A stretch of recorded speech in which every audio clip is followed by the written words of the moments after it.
મહુવા પ્રાંત કચેરી ખાતે Mahuva Fatima society ST bus સ્ટેન્ડથી લઈ અને હાઈવે સુધીનો રસ્તો અર્બન 3 અને ઓજી વિસ્તારની સમસ્યાને લઈને કોંગ્રેસ પક્ષ અને તેના સ્થાનિકોને સાથે રાખીને આ કાર્યક્રમ આપવામાં આવ્યો છે।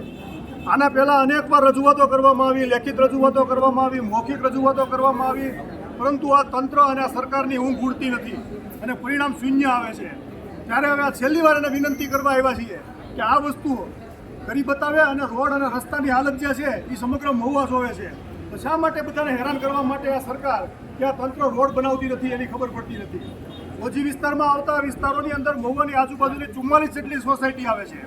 એક બે સોસાયટીનો પ્રશ્ન નથી, પરંતુ 44 સોસાયટીમાં રહેતા હજારો લોકો આજે જ્યારે સ્થાનિક સમસ્યાઓથી પીડાઈ રહ્યા છે, પાણી, ગટર અને રસ્તાની સમસ્યાથી પીડાઈ રહ્યા છે, ત્યારે પણ તંત્રની ઊંઘ ઉડતી નથી। ત્યારે આવનારા સમયમાં વહેલામાં વહેલી તકે ઓજી વિસ્તારનો પ્રશ્ન સોલ્વ કરવામાં આવે, એસટીથી લઈ અને હાઈવે સુધીનો રોડ બનાવવામાં આવે અને તમામ સુવિધાઓ જે નાગરિકને મળવી જોઈએ એ મળે એવી અમે રજૂઆત કરીએ છીએ।